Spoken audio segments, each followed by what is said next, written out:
2022년 온라인 통상 토크 콘서트 진행을 맡은 아나운서 여도은입니다. 전문가분들을 모시고 이 기업에서 관심 있어 하는 글로벌 통상 이야기 하는 온라인 통상 토크 콘서트가 벌써 올해 두 번째 시간을 맞이하고 있는데요. 지난 통상 토크 콘서트에서는 저희가 미국이나 EU 그리고 중국에서 과연 올해 주요 통상 정책은 어떤 것들인지 쭉 알아봤고요. 이번 시간에는 최근 가장 관심 있어 하는 화두가 되겠죠. 기후변화 그리고 기술 표준 관련해서 과연 통상 환경이 어떻게 변화하고 있는지 전망해보고 가장 중요한 이런 환경 속에서 우리 기업들은 어떻게 대응을 해야 하는지 이야기 나눠보도록 하겠습니다. 자, 오늘 함께 해주실 통상의 신 두 분 소개하도록 하겠습니다. 산업연구원 고준성 선임연구위원 함께합니다. 어서 오세요. 예, 안녕하세요. 네, 반갑습니다. 자, 이번에는 에너지경제연구원의 이상준 연구위원 함께합니다. 어서 오세요. 네, 안녕하세요. 네, 반갑습니다. 자, 먼저 오늘 고준성 박사님께서는요, 최근 통상환경 동향과 또 기술 표준을 관련한 이야기 해주실 거고요. 또 이상준 박사님은 최근 국제통상 흐름에 있어서 기후변화 이슈와 관련된 내용을 중심으로 이야기해 주시겠습니다. 자, 그럼 본격적으로 2022년 제2차 온라인 통상 토크 콘서트 시작하겠습니다. 자, 그럼 먼저 최근의 글로벌 통상 동향을 좀 살펴볼 텐데요. 올해 2022년 상반기 글로벌 통상 환경을 보면은 여전히 이 미국과 중국, 중국과 미국의 양국 간의 견제는 더 강화되고 있고요. 또 자국 중심의 공급망 재편을 위한 대외 경제 정책, 그러니까 보면은 RCEP이나 IPF로 대표되는 영내 동맹 강화의 움직임이 굉장히 큰 특징으로 나타나고 있습니다. 일단 고준성 박사님, 하반기에 글로벌 통상 동향에 대해서 우리가 알아봐야 될 텐데 어떻게 좀 예상이 되고 있습니까? 예, 지금 통상 환경이 이제 급변하고 있는 상황인데요. 저는 크게 세 개의 키워드로 좀 한번 요약해 보겠습니다. 첫 번째는 우리 방금 사회자가 말씀하신 것처럼 그 IPEF다. 말하자면 인도 태평양 경제 프레임워크가 금년 이제 9월에 공식 출범할 예정에 있고요. 그러면 그와 같은 IPEF라는 것이 왜 출범하게 되었느냐를 살펴보면은 지난 트럼프 행정부가 중국을 타깃으로 해가지고 핵심 기술에 대한 무역이나 투자 통제 조치를 실시하였고, 새로 출범한 바이든 행정부는 그 정책을 더욱 강화했어요. 그러면 이러한 것들로 인해 가지고 결국 핵심 기술을 둘러싼 무역과 투자 환경이 미국과 중국이라는 세계 경제 G2 간의 디커플링, 즉 분절되는 현상이 지금 강화되고 있습니다.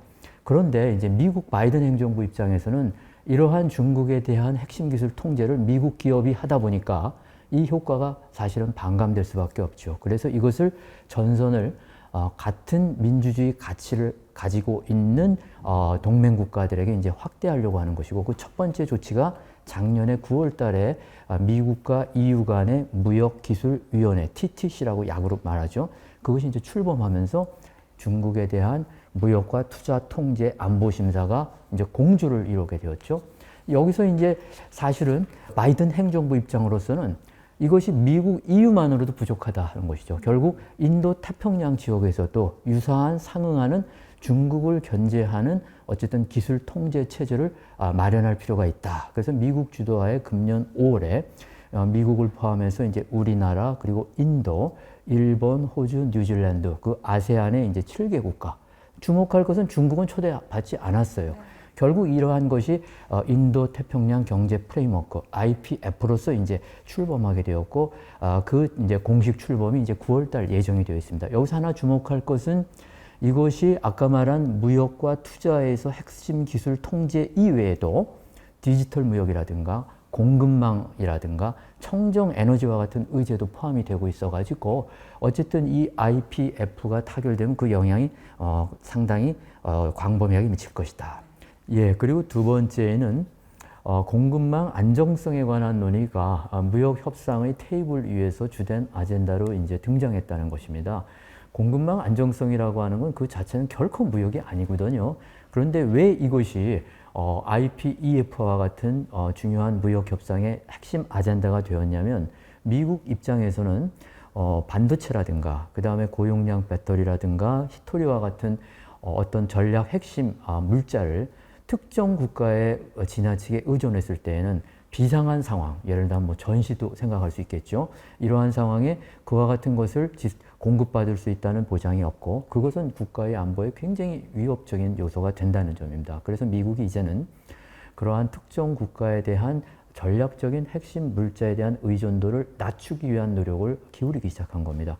근데 이것 역시 미국이 혼자서 할 수 있는 일이 아니거든요. 그래서 이것을 말하자면 IPEF에서도 필라2의 중요한 아젠다로서 설정해가지고 동맹국들과 같이 공조하려고 하는 것입니다. 결국 이것의 요지는 말하자면 같은 가치를 가지고 있는 동맹국들이 어떤 전략적인 핵심 물자, 그 핵심 물자는 상황에 따라 좀 바뀌게 될 수가 있습니다. 그죠? 작년 같은 경우는 의료 물자가 포함되어 있는데 이제 금년에는 이제 그것은 코로나가 잠잠해지면서 이제 빠지고 이와 같은 핵심 물자에 대해서는 어쨌든 특정 국가가 우려하는 국가가 사실은 중국인데 그것을 뭐 명시하진 않았습니다.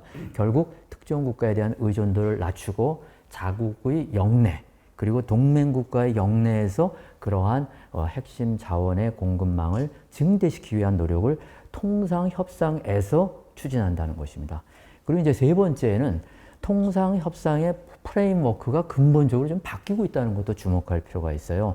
첫 번째는 제가 오늘 모두에 말씀드린 것들이 전부 통상의 이익이 아니라 국가 안보에서라는 관점을 자꾸만 얘기했어요.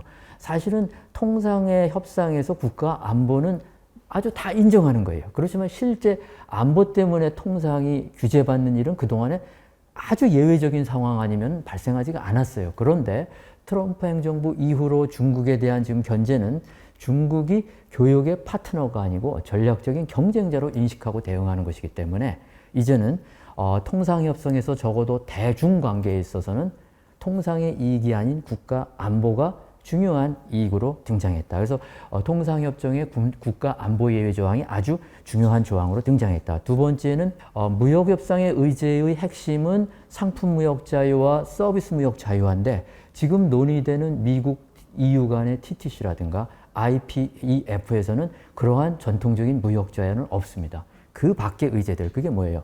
아까 공급망, 그 다음에 디지털, 그 다음에 탄소 중립, 청정 에너지 전부 비무역 의제들이 이제 핵심 아젠다로 출연했다. 그 다음에 이제 또 하나는 우리가 지금 통상이 WTO 출범 이후에 164개의 다자간 통상인데 사실 WTO가 그 역할을 제대로 하고 있지 못합니다. 근데 이 WTO가 다자간 무역기구로서의 역할을 다시 회복하기가 기대하기가 어려운 상황이에요. 이 상황에서 이제는 미국 EU TTC, 그 다음에 IPEF, 말하자면 일정한 지역 블록 국가들 간의 통상협상이 진행되고 있죠. 이걸 우리가 복수국가 간 협정이라고 하는데 이것이 앞으로 주도하게 될 것이다. 끝으로는 이러한 무역협정의 결과는 되게 법적 구속력 있는 규범인데 이번에 IPEF라든가 미국 EU TTC는 권고적인 내용을 포함하는 말하자면 법적 구속력은 없는 그 연성법적인 규범도 이제 앞으로 많이 이용될 것이다 하는 것이 통상 환경에서의 중요한 변화 가운데 하나다 이렇게 설명드릴 수 있겠습니다.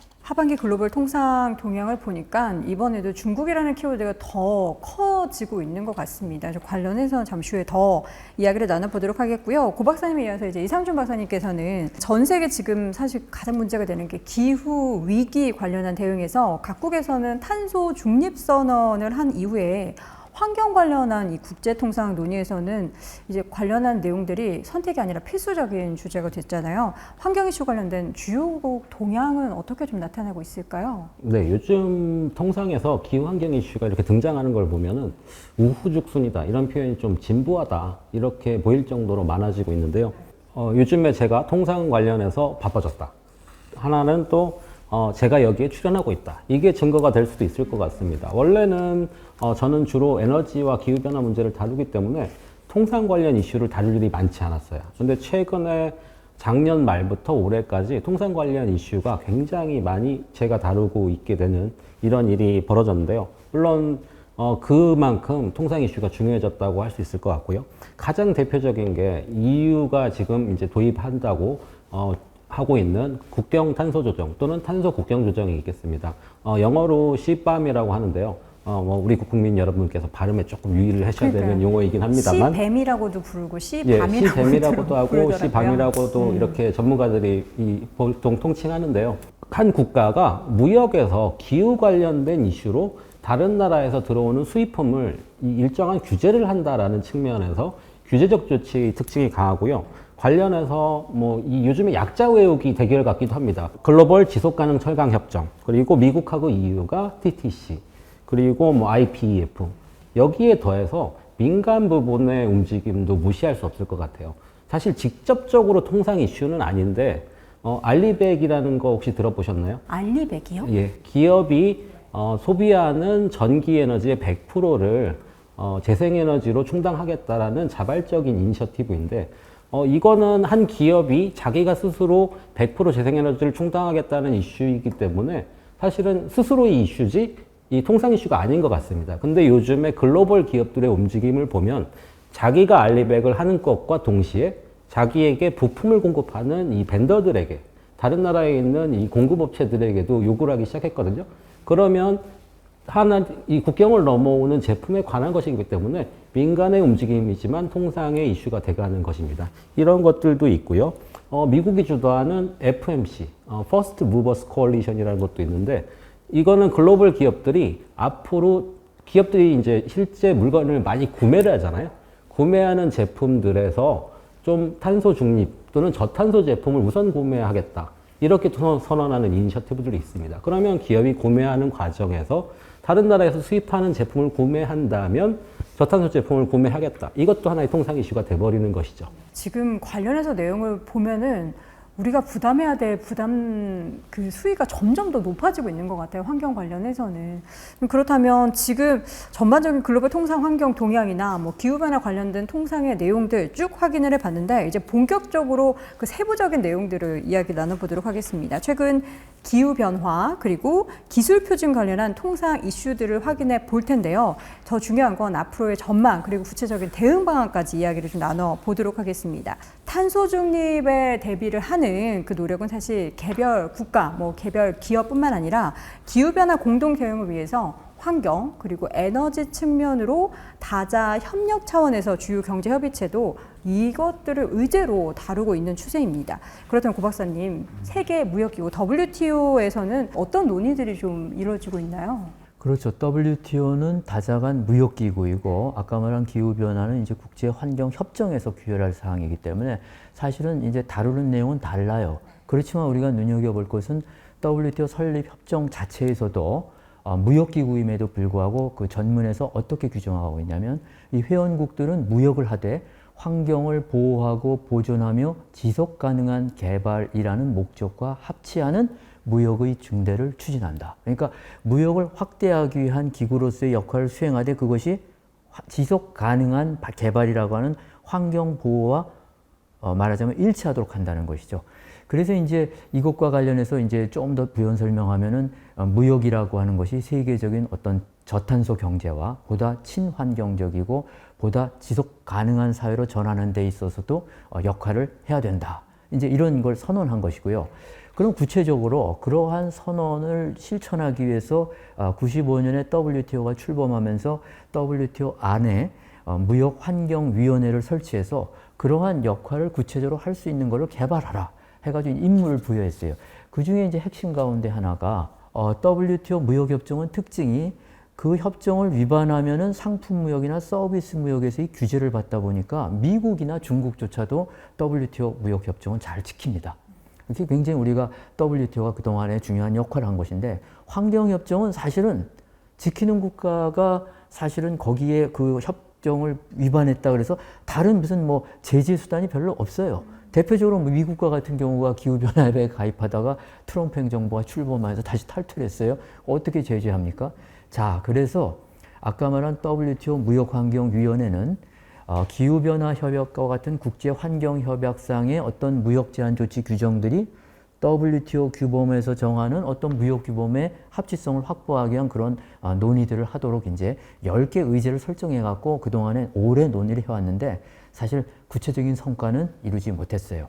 다만 최근에 2020년에 이것이 너무 지지부진하다 보니까 WTO 차원에서 무역 및 환경 지속 가능성 구조화 논의, 이것도 이제 약어인데 TESSD라고 하는 협의체를 만들어서 이게 이제 환경 관심 있는 국가 한 74개 국가가 참여해서 아까 말한 WTO에서 말하는 지속 가능한 개발과 무역이 양립할 수 있는 보다 구체적인 좀 논의 진전을 하자 해가지고 이제 2021년에 강요 성명까지 채택이 되었습니다. 그 안에 핵심 내용을 보면 무역과 기후 변화와 관련해서 화석 연료에 주는 보조금에 대한 개혁 같은 걸 통해서 이산화탄소 배출 감소를 하자 등의 어떤 이니셔티브를 포함을 시켰습니다. 그리고 이제 또 하나는 WTO가 국제 재생 에너지 기구하고 공동으로 작성한 그 최근 보고서를 보면 말이죠.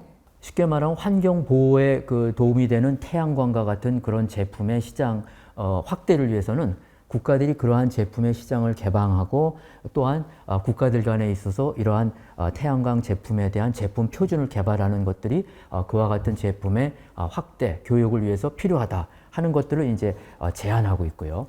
그 다음에 이제 구체적으로 이제 성과가 나온 것이 뭐냐면 WTO 환경 상품 협정에 관한 논의가 꽤 구체적으로 진전이 됐습니다. 이게 무슨 얘기냐면 풍력 발전기라든가 태양광 패널이라든가 이런 게 전부 사용하게 되면은 환경 보존을 위해서 이산화탄소 배출을 줄이는 데 기여하는 제품들 아니에요? 그러니까 결국 이런 제품들을 많이 써야 되는데 이러한 제품들의 사용을 촉진하기 위해서 이러한 제품의 교역에 대해서는 관세를 부과하지 말자. 그럼 당연히 이제 무역이 촉진되고 소비가 확대되겠죠.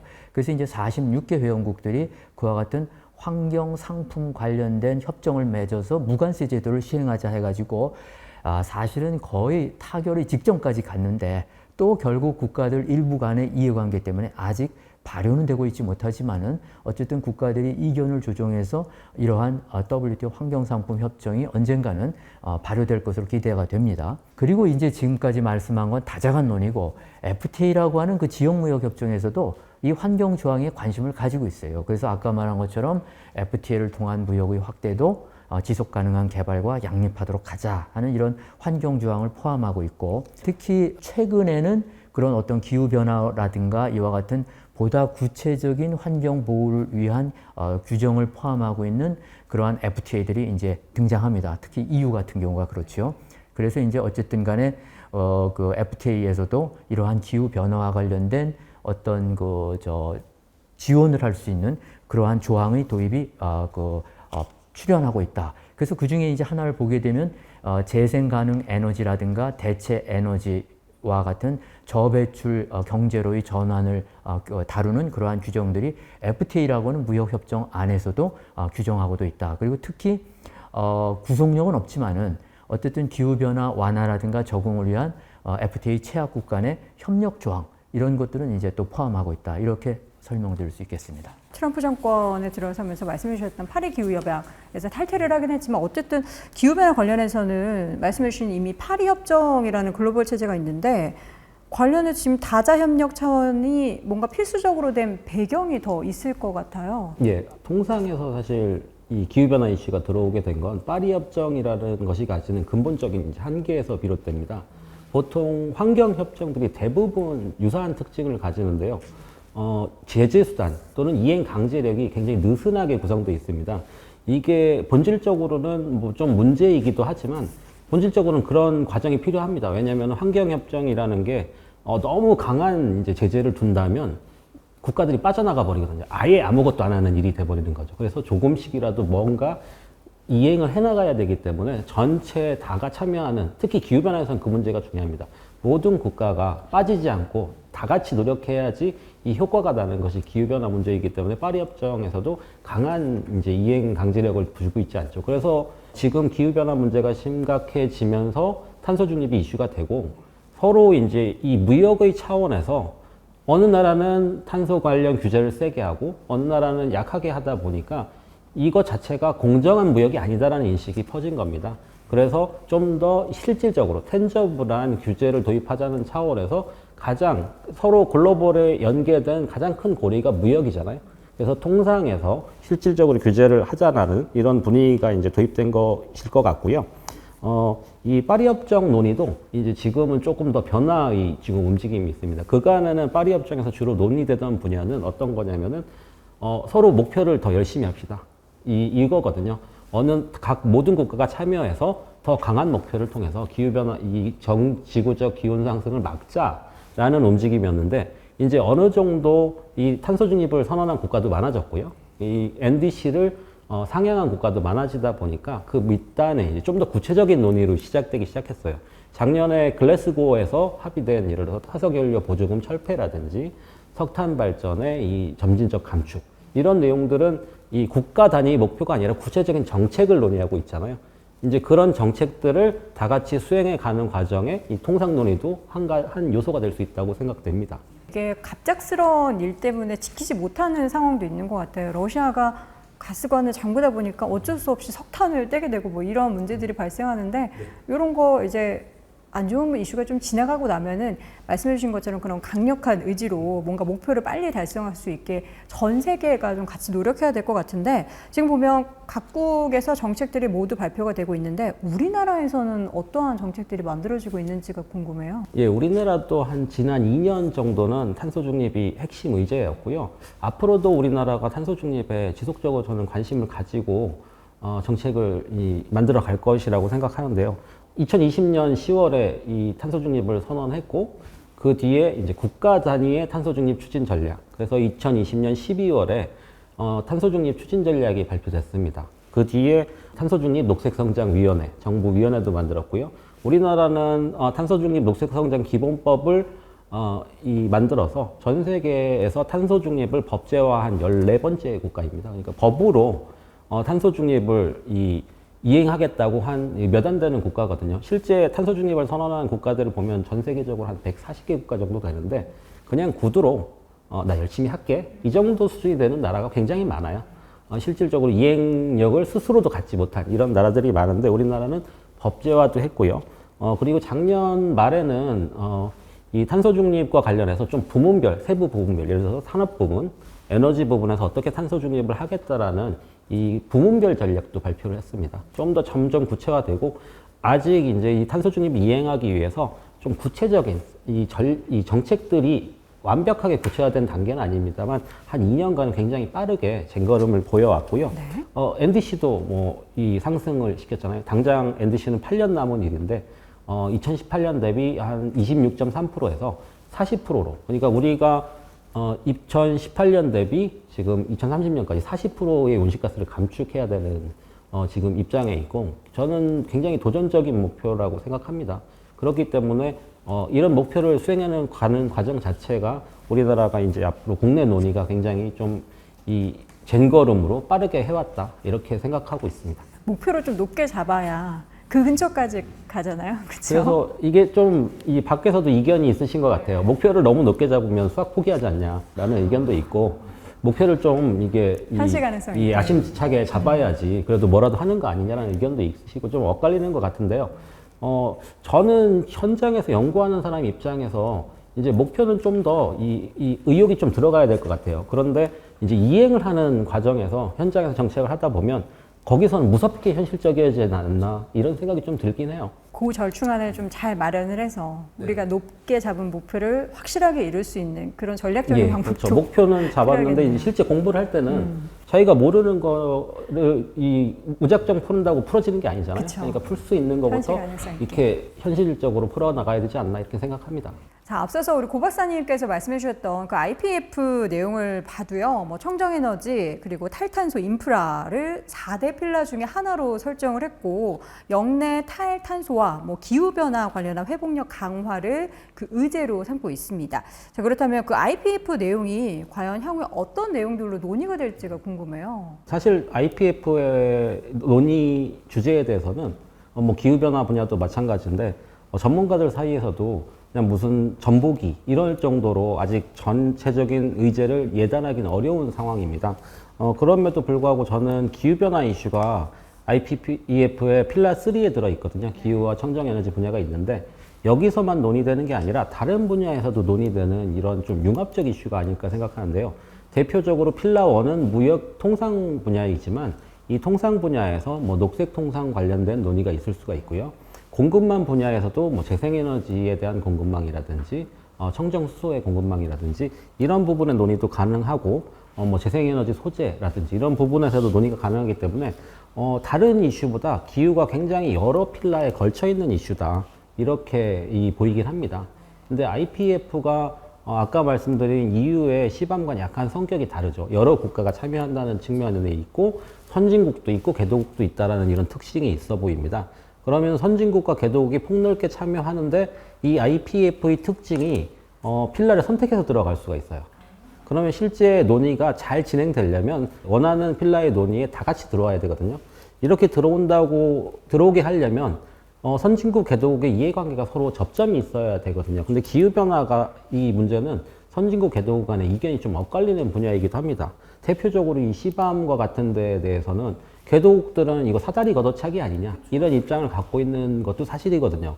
선진국은 각 국가 간에 서로 규제가 다르니까 이거는 공정한 운동장을 만들기다 이렇게 주장을 하는데 개도국들은 운동장을 더 기울이는 조치다 이렇게 생각하는 부분이 있기 때문에 선개도국 그 사이에서 우리나라가 할 역할이 저는 있다고 생각합니다.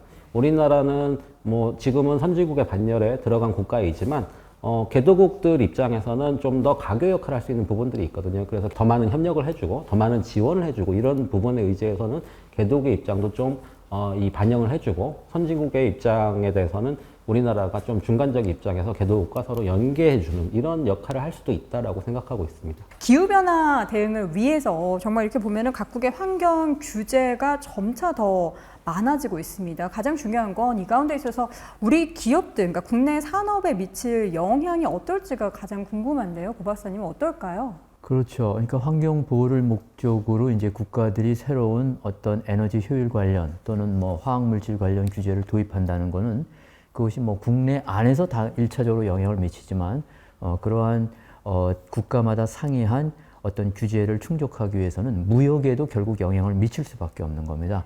그래서 이러한 국가들이 가지고 있는 새로운 에너지라든가 환경 규제 기준이 무역에 미치는 영향을 긍정적인 측면과 부정적인 측면으로 그 지표를 나누어 볼 수 있는데요.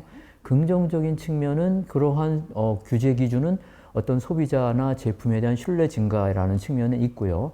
또는 통일적인 측면에서의 어떤 규모의 경제 달성에 기여하는 측면이 있지만 그와 같은 국가들의 새로운 환경 규제를 충족해야 되는 기업의 입장에서는 새로운 기술을 개발해야 되고 새로운 생산 설비를 설치해야 되고 그러한 새로운 그 환경 규제를 충족했는지에 대한 인증 시험 비용이라고 하는 비용의 증가 측면, 부정적인 측면이 양 측면이 있습니다.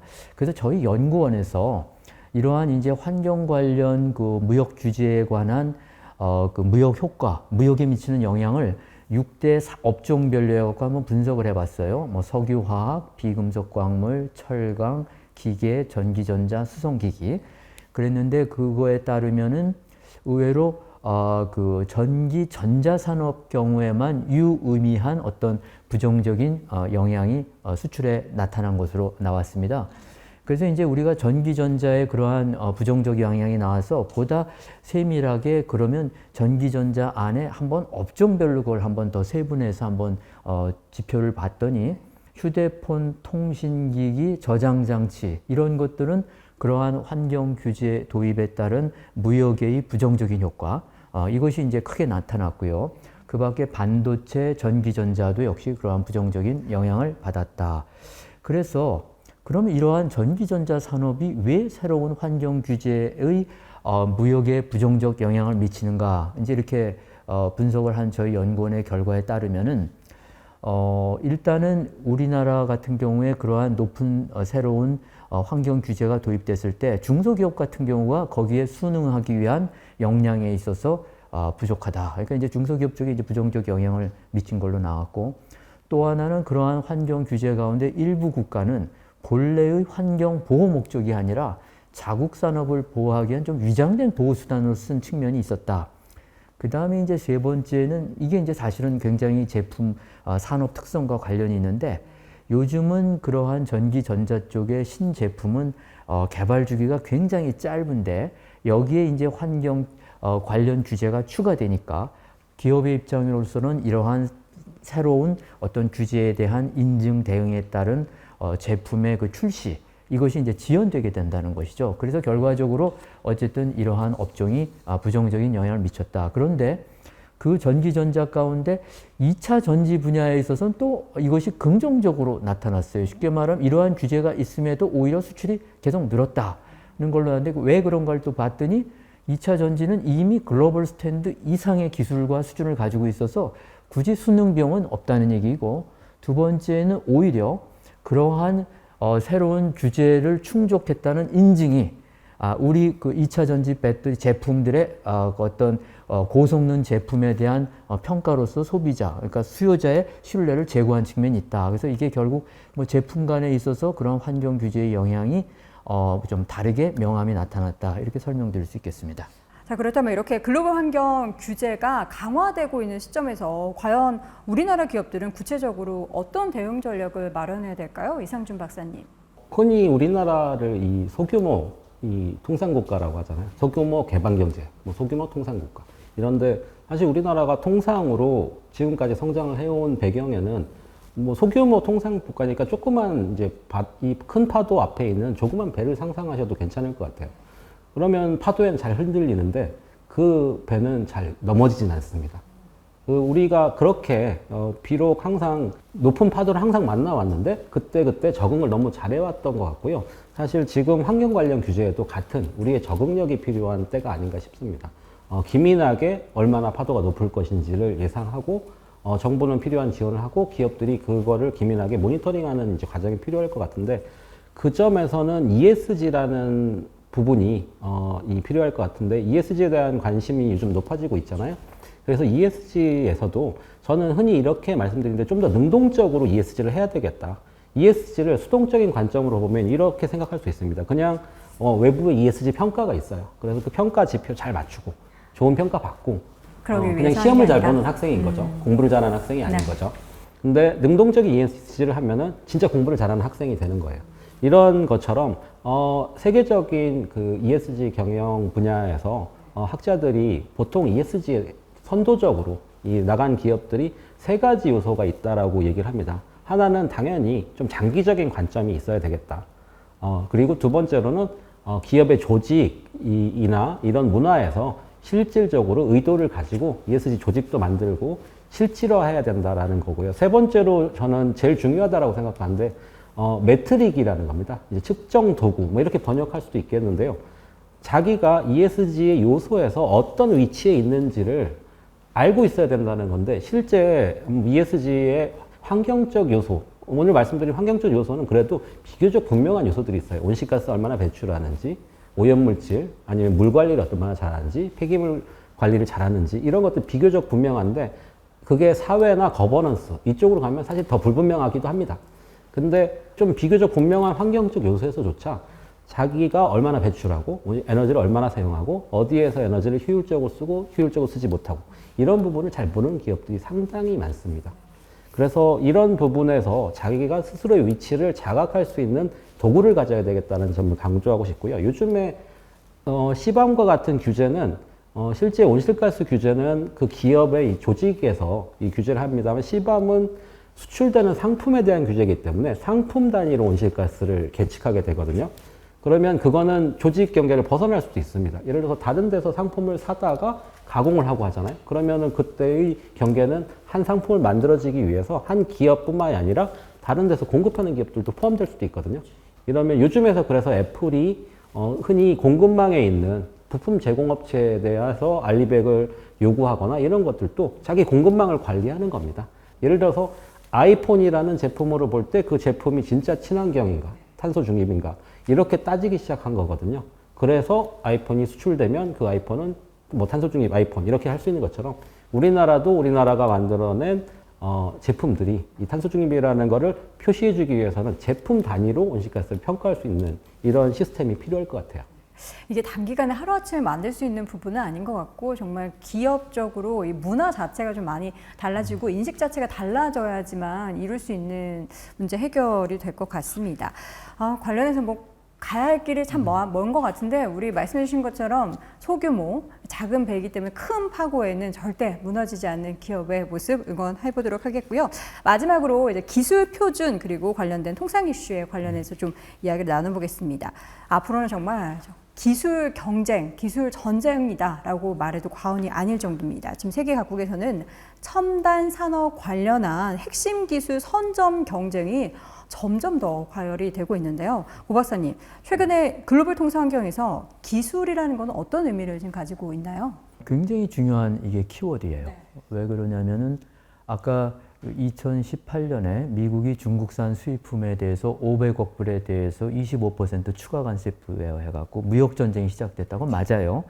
그런데 이제 협상이 결렬된 2019년 5월에 미국이 핵심 기술에 대해 중국에 대한 투자 무역 통제 조치를 실시하기 시작하면서 사실은 그 아까 그 관세 조치를 내린 그 배경이 미국의 핵심 기술을 중국이 말하자면 불법으로 사용하는 지재권 침해, 또 그러한 핵심 기술의 개발에 있어서 정부의 산업보조금 지급이라고 하는 불공정 관행에 의한 지원, 이런 걸 위해서 기술 추격을 한 거에 대해서 미국은 말하자면 제재 조치를 취한 거거든요. 그래서 사실은 그 마트 쉐안이라고 하는 사람이 트럼프의 그때 관세 조치는 무역에 관한 것이 아니라 기술에 관한 것이다. 양국 간의 무역, 그 다음에 투자 통제는 다 기술 조치를 둘러싼 겁니다. 여기서 우리가 굉장히 주목해야 할 것이 지금 말하는 그 기술이라고 하는 것은 미국이 핵심 기술, 이제 자신들의 그 조치에 따르면 크리티컬 테크놀로지라고 그래갖고 요 핵심 기술에 대해서는 중국과 같은 우려 국가에 대해서는 무역하지 못하고 투자하지 못하고 말하자면 일체의 기술 생태계에 있어서 중국과의 협력은 배제하겠다. 그리고 그 이유는 아까 말씀드린 것처럼 이러한 중국의 불공정한 핵심 기술의 추격은 말하자면 미국의 장기적인 어떤 국가 경쟁력과 그 다음에 안보의 요체에 대한 위협이다. 이렇게 인식한 것이죠. 그래서 아까 말씀드린 것처럼 미국이 중국에 대한 기술 통제, 핵심 기술입니다. 항상. 핵심 기술 통제에서 EU와 연대했고, 그 다음에 이제 9월 출발할 그 협상에서 IPEF를 통해서 또 그와 같은 공조를 인도, 그 다음에 태평양 국가하고도 모색하고 있는 거예요. 여기서 중요한 거는 그럼 핵심 기술의 범위가 뭐냐 하는 건데, 이 핵심 기술의 범위를 사실은 미국이 주도하고 있어요. 그래서 미국이 그 상무부 BIS에서 발표한 2018년 버전에 의하면 생명공학부터 시작해서 AI, 그 다음에 마이크로 프로세스 기술, 양자 컴퓨팅, 그 다음에 데이터 분석 기술, 로봇, 그 다음에 최첨단 보안 기술. 쉽게 말하자면 앞으로 미래를 이끌어갈 거의 모든 신산업과 관련된 기술들을 다 망라해서 그것이 규제 대상 핵심 기술로 이제 규정을 해놓고 여기에 대해서는 미국 상무부의 허가를 받도록 되어 있는 겁니다. 그러니까 사실은 중국으로서는 필요한 퀄컴의 칩이라든가 또 안드로이드, 구글이 가지고 있는 안드로이드 OS라든가 이런 어떤 애플이 가지고 있는 이러한 것에 관한 접근을 못하게 되어 있는 겁니다. 그러니까 이제 중국도 그와 같은 핵심 기술은 자립할 수밖에 없는 거예요. 근데 사실은 그 자립이라고 하는 것이 사실은 시간이 걸리고 많은 격차를 줄이는데 시간이 걸리는 거죠. 어쨌든 이러한 상황입니다. 그래서 우리가 여기서 최근에 미국의 그 기술 범위를 가지고 주목해 볼 것은 그 반도체 칩과 관련해서 6나노 기술이 첨단이라고 하는 거에 대해서는 아무도 이견이 없어요. 그런데 28나노 기술이 첨단이냐에 대해서는 그건 한물가도 상당히 한물간 기술인데 최근에 미국의 수출 통제 조치를 보면 28나노 조치조차도 또 어떤 조치에 대해서는 규제하겠다 하는 거예요. 그럼 그냥 중국과의 관계에 있어서는 그냥 그 핵심 기술의 범위라고 하는 거에 있어서 결국 미국이 가지고 있는 어떤 잣대에 의해서 통제를 받고 그러다 보니까 결국 우리도 직간접적으로 이러한 기술 분야에 있어서 말하자면 대중 그 교류나 무역이나 투자에 있어서 영향을 받지 않을 수가 없다 하는 점에서 좀 우리가 주목을 해야 되죠. 최근 발간된 2021년 무역기술 장벽 연례 보고서의 내용에도 세계무역기구 회원국이 발행한 무역기술 장벽 통보문이 사상 최고치를 기록을 했다고 합니다. 그렇다면 이렇게 무역기술 장벽이 증가하고 있는 그 원인, 그리고 앞으로는 어떻게 좀 흘러갈까요? 사실 그 무역기술 장벽은 뭐 새로운 이슈는 아니고요. 말하자면 우리가 수출품이라고 하는 것이 소비자의 안전이나 내구성 등을 위해서는 수입 국가가 정한 기술 규정이라든가 표준을 충족해야 그 소비자에게 갈 수 있는 것이죠. 그러니까 그 자체로서는 정당하고 합법적인 어떤 정책이에요. 그런데 문제는 국가들이 이러한 그 기술 규제 조치가 무역과 연관돼서 발생되는 조치들이 급격히 증가하고 있다는 겁니다. 그래서 보게 되면 최근에 보게 되면 그 증가의 속도가 선진국 같은 경우 우리나라의 10대 수출국 경우는 한 5배 정도, 그리고 이제 전 세계적인 평균으로 따져서도 한 3.7배. 그러니까 이렇게 가파르게 증가하는 거예요. 그래서 왜 이렇게 가파르게 증가할까? 이걸 이제 보니까 크게 이제 한 두 가지 요인으로 볼 수가 있는데, 첫 번째는 그동안에 우리가 기술 규제라 그러면 EU와 같은 기술 선진국가 또는 환경 수준이 높은 국가에 있어서의 어떤 규제로 인식을 했는데, 개발도상국이나 저개발 국가들에 있어서의 어떤 그러한 기술 규제 통보 건수가 급격히 증가하고 있다는 겁니다. 그러면 왜 기술 수준이 낮은 이들 국가에 있어서 제품에 대한 어떤 기술 규제가 증가하느냐? 그 이유를 보면은 뭐 본래적 의미에서 뭐 자국의 소비자 안전 보호를 위한 측면도 있습니다. 그 국가들도 어쨌든 생활 어떤 그런 수준이 향상되면서, 두 번째는 그러한 신흥 국가들이 자국의 생산된 산업 보호를 위해서 이러한 기술 규제를 일종의 보호주의적인 수단으로 쓰는 경향들이 나타나고 있다는 거예요. 그래서 결국은 우리 기업 입장에서는 그러한 개도국이나 저개발 국가에 있어서의 기술 규제 강화는 그 자체의 적응에는 크게 어려움은 없어요. 다만 그러한 국가들은 그러한 새로운 기술 규제의 도입에 있어 입법 예고라든가 그 다음에 그 새로운 규제의 내용에 관한 공표라든가 이러한 투명성이 결여되어 있는 게 우리의 기업들, 특히 중소기업에게는 무역의 애로로 작용하기 때문에 우리가 대응하지 않을 수 없다 하는 점이고, 사실은 또 하나는 EU의 환경 관련 기술 규제 강화는 뭐 워낙 유명하죠. EU 자체가 그러한 어떤 지구 환경 변화에 따른 어떤 직접적인 피해도 직면하고 있으니까요. 그래서 그쪽에서의 어떤 환경 규제 기준 강화에 따른 그러한 어떤 수출에 있어서의 장벽, 그것은, 그리고 그 중에 대표적인 게 뭐 리치라든가 또 그 다음에 이제 최근에 보게 되면은 그 EU 같은 경우는 전자제품에 적용되는 뭐 에코 디자인, 재생에너지 규정 강화, 에너지 라벨링, 뭐 폐기물 규정, 뭐 환경 발자국, 하여튼 뭐 정말로 환경 보호와 관련에 대해서는 굉장히 많은 어떤 기술 규제를 도입을 하고 있기 때문에 이것이 어쨌든 수출국가 입장에서는 무역에 대한 추가적인 어떤 부담 요인으로 작용하고 있다. 그렇다면 이제 앞으로 이 무역기술 장벽의 추이는 어떻게 될 것인가 했을 때에는 이것은 크게 이제 저는 두 가지 측면으로 보는데요.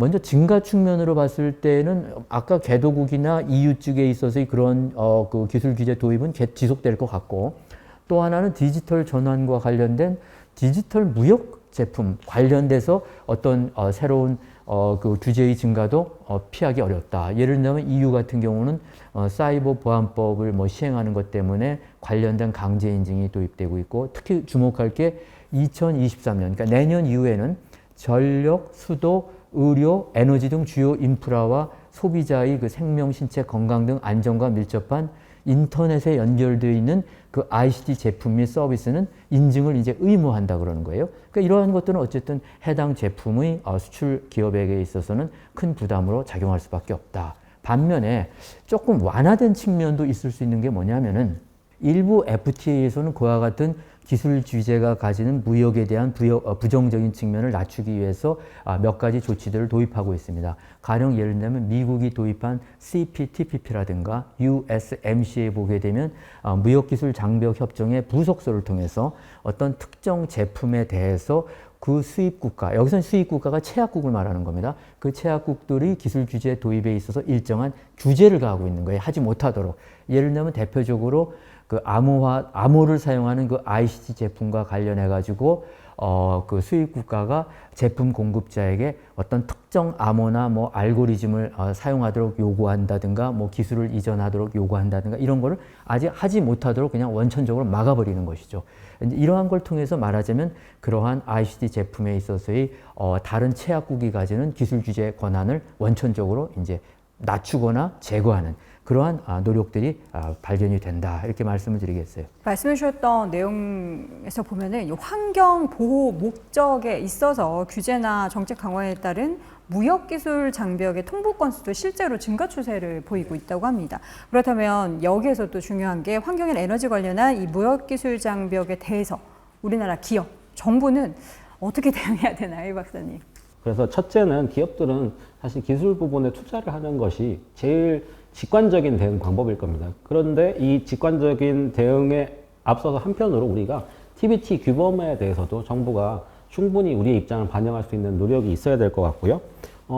이 기술 부분에 대해서는 기술을 일일이 하나씩 따지기 시작하면 사실 한이 없어요. 네. 그렇기 때문에 그것을 적절하게 인증하고 이렇게 지원할 수 있으면은 그 인증을 획득하면은 한마디로 통으로 이렇게 통과되는 이런 이 방식을 따를 수가 있기 때문에 이 국제 표준에 맞춰서 인증을 이렇게 취득하도록 이렇게 지원하는 좀 조직 이런 것들이 필요하지 않을까 생각합니다. 최근 주요국을 중심으로 우리 첨단 기술 중에 뭐 AI 같은 그 핵심 기술이나 신기술 관련해서 표준과 관련한 협력이 굉장히 두드러지게 나타나고 있는데 주요국이라고 불리는 뭐 미국이나 중국, EU의 동향이 어떤지 궁금한데요. 왜냐하면 우리나라도 대응을 해야 되잖아요, 고 박사님. 예, 굉장히 중요한 관점인데요. 왜 그러냐면 아까 제가 기술이 중요하다고 말했고 또 핵심 기술이 중요하다고 말했고 또 거기에 있어서 표준이라고 하는 게 국가마다 다른 표준을 가지고 있기 때문에 그 표준의 역할이 기술과 관련해서 굉장히 상관관계예요. 이것과 관련해서 우리가 주목해 볼 곳이 역시 또 중국입니다. 먼저 중국이라는 나라는 최근에 2015년부터 자국의 국가 표준 체계를 선진하기 위한 굉장히 국가적 차원에서의 마스터 플랜을 3단계로 구축해 갖고 좀 차근차근 진행하고 있어요.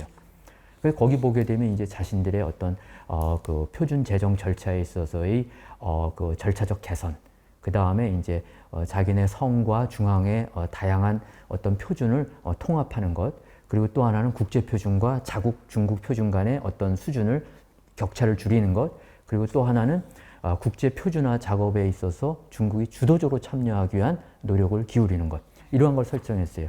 그럼 왜 이 중국이 이렇게 그 표준화 작업에 그렇게 많은 국가적인 노력을 기울이느냐 하는 거는 그건 한 세 가지 측면으로 볼 수 있는데, 첫 번째, 중국이 굉장히 많은 자국 국가 표준을 양산하고 있는 국가예요.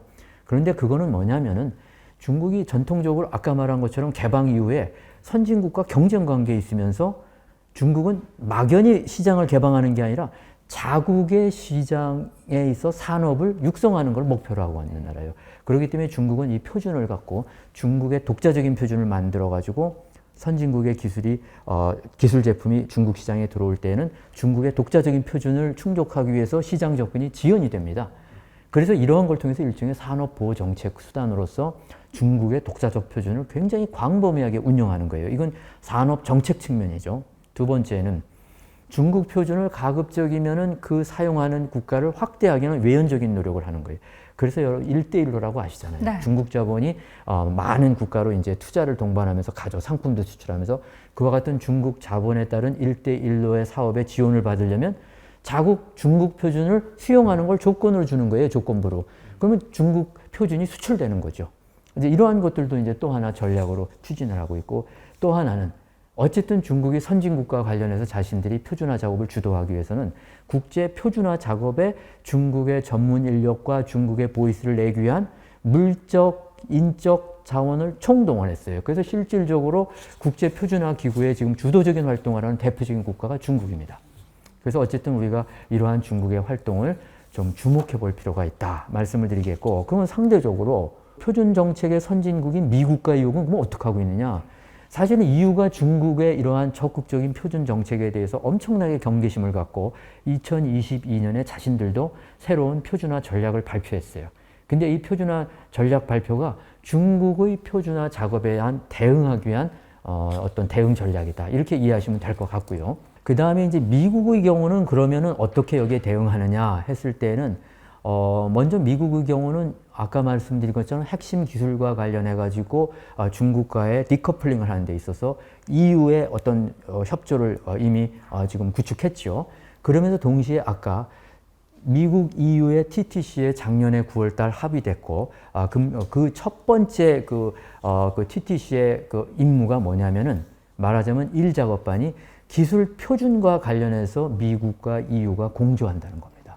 그러니까 쉽게 말하자면 미국과 EU라고 하는 기술 선진국이 기술 규제 표준 도입에 있어서 서로 공조하자. 그래서 국제 표준 활동에 있어서 자신들의 공동 이익을 반영하도록 하자.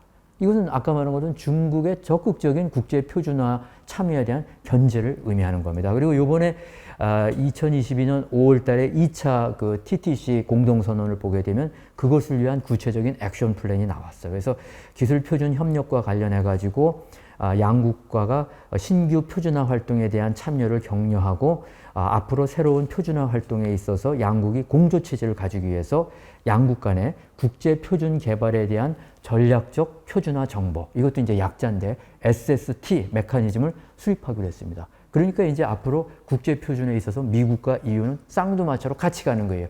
결국 중국의 견제이죠. 자, 그리고 여기에 이제 구체적으로 우선 관심 있는 것도 역시 신제품, 충전 시스템이라든가 소재 리사이클링, 뭐 디지털 아이덴티티, 뭐 사물 인터넷 이런 거에서 국제 표준 작업 설정에 있어서 미국과 EU는 같은 방향을 가자. 뭐 이런 식으로 이제 협력을 발표했고요. 그 다음에 이제 끝으로 그 AI 관련해 가지고 기술 표준에 있어서 미국과 EU가 이번에 TTC에서 목소리를 낸 건 뭐냐면, 사회자님도 아시겠지만 중국이라는 나라는 지금 인터넷 보급과 그 다음에 그 AI 활용이 가장 앞서 있는 나라예요. 심지어는 그 어떤 그 교통 범칙금조차도 개인의 모든 얼굴 인식이 돼 있어가지고 말하자면 스티커가 발부되는 것이 아니라 그냥 사진 촬영을 하면 그것이 범칙금이 개인에게 가는 것이죠. 사실은 일반 민주 국가에 있어서는 그와 같은 식의 AI, 쉽게 말하면 페이셜 레코그니션이라고 하는 얼굴 인식을 하게 되면 프라이버시 침해 때문에 이 제도 도입하는 것이 아직도 기술은 다 가지고 있는데 실제 그거를 사용은 못하고 있어요. 근데 중국은 이미 이것이 사용된 지가 지금 6, 7년이 넘었어요. 그렇기 때문에 어찌 보면 AI 기술에 가장 활용하는 천국과 같은 나라입니다. 그래서 결국 말하자면은 AI가 가져오는 기능, 그 다음에 그것이 가져오는 인권이라든가 프라이버시나 이런 침해, 양자의 균형을 가져야 되고, 특히 그러한 어떤 인권 침해적인 요소에 대해서는 견제한다. 그걸 견제하기 위한 하나의 또 다른 룰을 만들겠다 하는 걸 이제 발표한 것입니다. 그래서 결국은 우리도 이와 같은 기술 표준이라든가 또 AI 규범 제정에 있어서는 이것이 가치 기반으로 요즘 가고 있어요. 그러다 보니까 우리 역시 IPEF에서 미국과의 그러한 어떤 기술 표준 협력이라든가 그 다음에 AI에 있어서의 어떤 이런 메커니즘에 대해서는 뭐 공조하지 않을 수 없지 않느냐, 그렇게 생각하고 있습니다. 자, 지금까지 우리 두 박사님과 함께 기후변화, 기술표준 관련한 통상 이슈를 중심으로 앞으로 통상 환경이 과연 어떻게 변화하게 될지, 또 우리는 어떻게 대응을 해야 될지에 대한 이야기를 쭉 나눠봤는데요. 자, 그럼 마지막으로 2022년 하반기 통상 환경과 관련해서 우리 기업인 분들께 꼭 드리고 싶은 말씀 한마디씩 좀 들어보도록 하겠습니다. 먼저 고 박사님. 예, 제가 오늘 말씀드린 것 가운데 핵심 기술을 둘러싼 미국과 그 다음에 동맹국과 중국 간에 있어서의 일종의 대립구도, 그러니까 기술 생태계에 있어의 디커플링이라고 하는 것이 이미 상당히 이제 공고화되고 있다. 그러면 기업 입장에선 이것이 언제까지인가 궁금하실 건데, 사실은 미국은 중국에 대한 불신을 가지고 있어요. 그래서 중국이 체제가 변화할 때까지는 이러한 것이 지속될 수밖에 없다는 것이 미국의 행정부와 미국 상하 양원이 조금도 차이가 없어요. 그래서 어쨌든 간에 우리가 중국의 체제 변화는 또 기대하기가 쉽지가 않다는 점에서 이것은 중장기적으로 갈 수밖에 없다. 따라서 이러한 양측 간에 있어 기술 생태계의 분절은 그것을 새로운 뉴 노멀로 봐야 될 것이다. 그러한 차원에서 대응이 필요하고, 여기서 핵심 기술이라고 하는 것이 사실은 무역과 투자에서 직접적인 규제를 받기 때문에 오히려 우리나라도 자유롭지가 않다. 따라서 우리 기업들의 경우는 그런 핵심 기술이 포함되어 있는 제품이라든가 소프트웨어라든가 기술을 그런 우려국가, 사실은 뭐 중국이죠. 여기에 대한 수출입과 해외 투자에 있어서는 그러한 법규에 저촉되지 않도록 대비해야 될 것이고, 특히 최근에 미국이 핵심 상품 및 자원의 공급망 확보를 위해서 여러 가지 조치를 취하고 있는데, 바로 얼마 전에 그 바이든 행정부가 서명한 칩스 액트, 반도체법에 보게 되면 거기에서도 그와 같은 어떤 특정 국가에 대한 투자에 대해서는 말하자면 그러한 지원을 받지 못하게 하는 게 포함되어 있는 것처럼 그러한 어떤 안보 리스크를 관리할 필요가 있다. 두 번째는 금년 9월 달에 개시될 IPEF에서는요, 공급망과 관련된 논의가 시작됩니다. 우리 기업 여러분들께서는 그 반도체라든가 고용량 배터리, 태양광, 그리고 또 어떤 품목이 앞으로 추가될지 모르는데, 이 대상 품목과 관련해서는 기존의 공급망을 좀 체크하실 필요가 있고 특히 중국의 생산 기지를 가지고 있는 경우에 있어서는 어쨌든 특정 국가에 대한 공급망의 의존도를 낮추기 위한 자구책을 구해야 될 것이고 결국은 공급망을 다변화하기 위한 노력을 취해야 되겠다 하는 말씀을 꼭 드리고 싶습니다. 이어서 우리 이상준 박사님도 한 말씀 부탁드립니다. 기후 관련해서 요즘에 통상에서 기후가 자꾸 접목되는 움직임이 있는 거는 이 온실가스를 많이 배출하고 아니면 환경을 오염하면서 만든 제품이 이 글로벌 시장에서 똑같이 경쟁의 틀에 놓이게 되는 것은 불공정하다라는 인식이 있는 것 같습니다. 특히 선진국을 중심으로 그렇고 그런 면에서는 통상의 좀 룰이 좀 바뀌는 것인데 기존의 고품질이라든지 경쟁력 있는 가격에 더해서 새로운 한 차원이 더 생기는 것 같아요. 그게 친환경성이겠죠. 그래서 여전히 고품질이거나 이 경쟁이 있는 가격은 중요하지만 좀 더 균형감 있게 하나의 친환경성이라는 요소를 구성하는 새로운 경쟁력, 새로운 통상의 룰의 차원이 생기고 있다라고 보시면 될 것 같고요. 그러면 우리가 친환경적인 요소 면에서도 우리가 어떤 위치에 있는지, 얼마나 경쟁력을 갖출 수 있을지, 어디가 부족한 부분은 아닌지 지금 잘 다져가야 될 때가 아닌가 이렇게 생각하고 있습니다. 앞으로는 이 환경이라는 키워드가 정말 선택이 아니라 필수적으로 들어가게 될 것 같고 각 분야에 있어서 또 우리 개인들도 열심히 노력해서 전 세계 문제가 되고 있는 이 기후 관련한 변화에 대해서도 각고의 노력을 해야 될 것 같습니다. 자, 이렇게 해서 2022년 제2차 온라인 통상 토크 콘서트 저희가 준비한 소식은 모두 전해드렸고요. 오늘 또 깊이 있는 이야기 함께 전해주신 고준성 박사님, 이상준 박사님께도 감사 말씀 드리도록 하겠습니다. 지금까지 함께 시청해주신 여러분 고맙습니다.